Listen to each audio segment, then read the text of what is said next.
Hello friends, आइए शुरू करते हैं। 22 सितंबर डेली करंट अफेयर्स 2022। सभी परीक्षाओं के लिए डेली जीके अपडेट। राष्ट्रीय और अंतर्राष्ट्रीय समाचारों के साथ शीर्ष 18 महत्वपूर्ण दैनिक सामान्य ज्ञान 2022 अपडेट। महत्वपूर्ण दिवस। विश्व राइनो दिवस 2022, जाने इतिहास और महत्व। हर साल 22 सितंबर को विश्व स्तर पर विश्व राइनो दिवस मनाया जाता है। यह विशेष दिन राइनो से संबंधित संगठनों, गैर सरकारी संगठनों, चिड़ियाघरों और इसके सदस्यों को अपने स्वयं के अनूठे तरीकों से राइनो को मनाने का अवसर प्रदान करता है।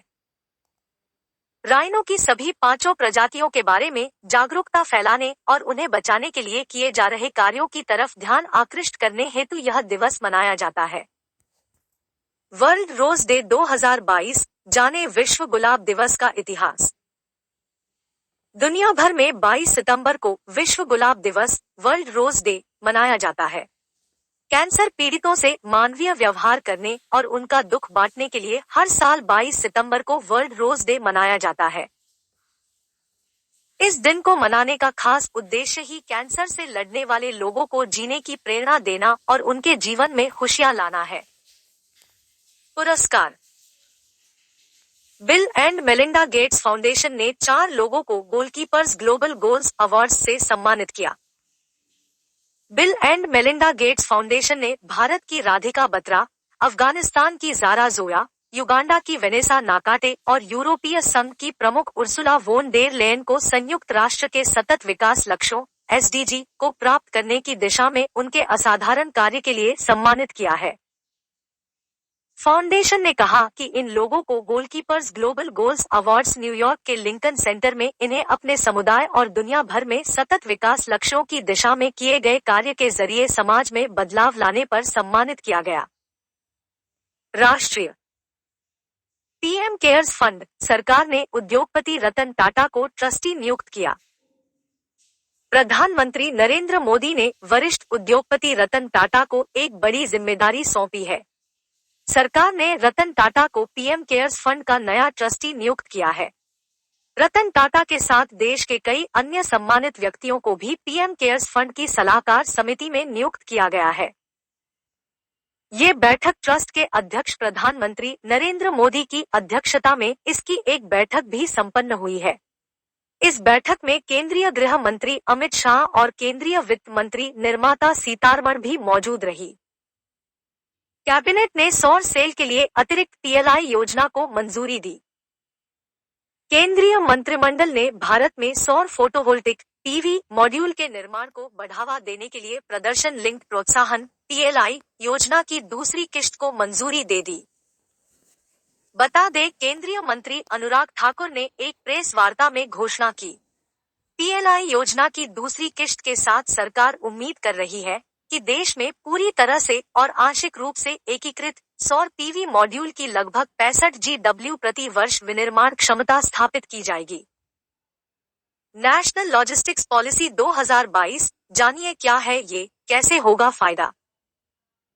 हाल ही में सरकार ने राष्ट्रीय लॉजिस्टिक्स नीति 2022 शुरू की है। इसका उद्देश्य अंतिम छोर तक त्वरित वितरण करना है, साथ ही परिवहन से संबंधित चुनौतियों को समाप्त करना है। प्रधानमंत्री ने इस पॉलिसी की शुरुआत करते हुए इसकी सभी खूबियां गिनाई और अपने संबोधन में कहा कि विकास की तरफ बढ़ते भारत को यह नीति एक नई दिशा देगी। राष्ट्रपति द्रौपदी मुर्मू ने 8 IIT के निदेशकों की नियुक्ति को दी मंजूरी।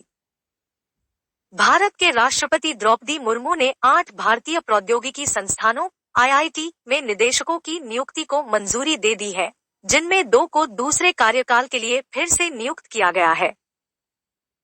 राष्ट्रपति द्रौपदी मुर्मू ने जिन IIT संस्थानों के निदेशकों की नियुक्ति को मंजूरी दी है, उनमें IIT Goa, IIT Palakkad, IIT Tirupati, IIT Dharwad, IIT Bhubaneswar, IIT Gandhinagar, IIT Bhilai और IIT जम्मू शामिल है। भारत में शुरू होगा पहला मोटॉक चैंपियनशिप रेस। भारत 2023 में ग्रेटर नोएडा में बुद्ध इंटरनेशनल सर्किट में अपनी पहली MotoGP विश्व चैंपियनशिप दौड़ की मेजबानी करने के लिए तैयार है। भारत अगले साल ग्रेटर नोएडा के बुद्ध इंटरनेशनल सर्किट पर पहली मोटो ग्रां प्री विश्व चैंपियनशिप रेस की मेजबानी करेगा। इसे ग्रां प्री ऑफ भारत नाम दिया गया है। मोटो ग्रां प्री के व्यावसायिक अधिकारों के मालिक डोरना और नोएडा में बसे race promoter Fairstreet Sports ने अगले 7 वर्षों तक भारत में प्रीमियर दुपहिया रेसिंग प्रतियोगिता की मेजबानी के लिए समझौता ज्ञापन पर हस्ताक्षर किए। खेल। चेक गणराज्य की लिंडा फ्रोहविटोवा ने चेन्नई ओपन 2022 का खिताब जीता। चेक गणराज्य की 17 वर्षीय लिंडा फ्रोहविटोवा ने चेन्नई ओपन 2022 WTA 250 टेनिस एकल जीतने के लिए शानदार वापसी की। लिंडा ने चेन्नई ओपन 2022 का खिताब जीतकर सबको चौंका दिया है।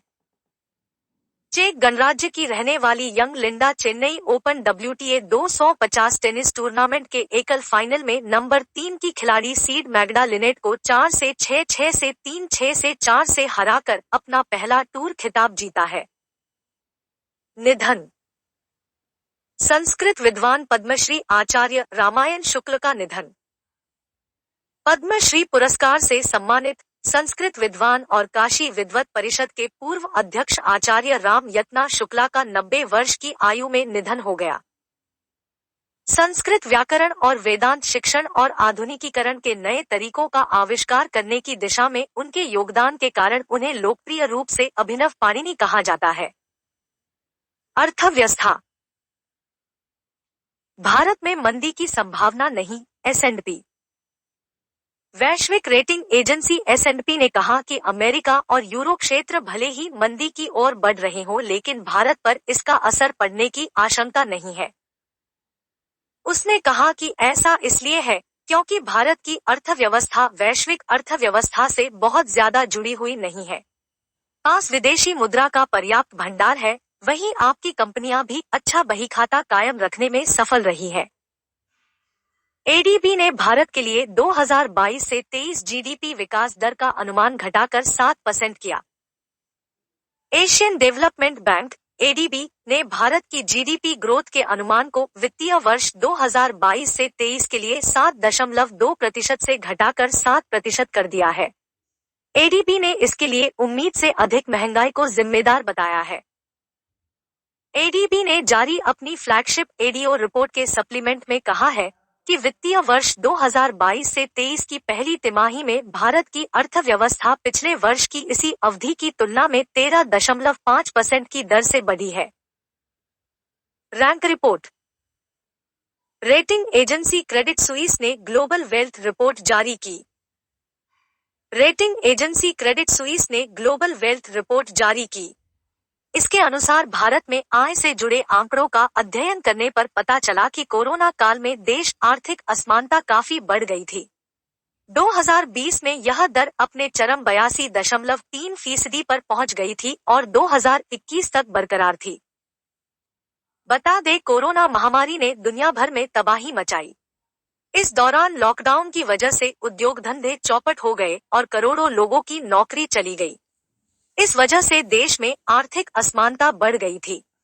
क्रेडिट सुइस के मुताबिक 2021 में भारत में 7.96 लाख करोड़पति थे, जिनकी संख्या 2026 तक 105% बढ़कर 16.32 लाख हो जाएगी। बैंकिंग। RBI ने डिजिटल लेनदेन को बढ़ावा देने हेतु 3 नए डिजिटल भुगतान पहल की शुरुआत की। भारतीय reserve bank RBI governor Shaktikanta Das ने डिजिटल लेनदेन को बढ़ावा देने हेतु 3 नए डिजिटल भुगतान पहल की शुरुआत की है। मुंबई में आयोजित ग्लोबल फिनटेक फेस्ट 2022 में RBI गवर्नर ने UPI पर RuPay credit card, UPI lite और Bharat bill pay cross border bill payment solution सेवा को लॉन्च किया है। ऐसा माना जा रहा है कि इन सेवाओं के शुरू होने के बाद 30 करोड़ और नए लोग डिजिटल पेमेंट के इस सिस्टम के साथ जुड़ सकेंगे। शक्तिकांत दास ने कहा कि RBI ग्राहकों की सुरक्षा के ध्यान में रखते हुए फिनटेक कंपनियों के इनोवेशन को सभी प्रकार से सपोर्ट करने के लिए तैयार है। रक्षा सुरक्षा। भारतीय नौसेना ने 32 साल की सेवा के बाद INS अजय को सेवा मुक्त किया। 32 साल देश की सेवा करने के बाद INS अजय रिटायर हो गया। आईएनएस अजय को सेवामुक्त कर दिया गया। आईएनएस अजय को पूरे सम्मान के साथ विदाई दी गई। कारगिल युद्ध में आईएनएस अजय ने अहम भूमिका निभाई थी। आईएनएस अजय का विदाई समारोह पारंपरिक तरीके से मुंबई के नेवल डॉकयार्ड में आयोजित किया गया था, जिसमें राष्ट्रीय ध्वज, नौसैनिक पताका और जहाज के डिमोशनिंग पेनेंट को आखिरी बार सूर्यास्त के समय उतारा गया था, जो जहाज की कमीशन सेवा के अंत का प्रतीक है। साइंस। इसरो ने हाइब्रिड मोटर का सफल परीक्षण किया। भारतीय अंतरिक्ष अनुसंधान संगठन इसरो ने हाइब्रिड मोटर का सफल परीक्षण किया है। इससे नए प्रक्षेपण वाहनों, रॉकेट के लिए नई प्रणोदन प्रणाली का रास्ता साफ हो सकता है। बेंगलुरु स्थित इसरो मुख्यालय ने बताया कि 30 केएन हाइब्रिड मोटर का तमिलनाडु के महेंद्रगिरी स्थित इसरो प्रणोदन कॉम्प्लेक्स (आईपीआरसी) में परीक्षण किया गया, जो सफल रहा। योजना। धर्मेंद्र प्रधान ने चमड़ा उद्योग कौशल को आगे बढ़ाने के लिए स्किल ऐप पेश किया। केंद्रीय शिक्षा और कौशल विकास मंत्री धर्मेंद्र प्रधान ने skill certification assessment for leather employees app launch किया है। यह चमड़ा उद्योग के कौशल सीखने, मूल्यांकन और रोजगार की जरूरतों के लिए वन स्टॉप समाधान प्रदान करता है। चमड़ा कौशल क्षेत्र परिषद ने चमड़ा उद्योग में प्रशिक्षुओं को कौशल विकास कार्यक्रमों के डिजाइन और प्रशिक्षण के तरीके को बदलने के लिए एंड्रॉयड ऐप स्केल विकसित किया है।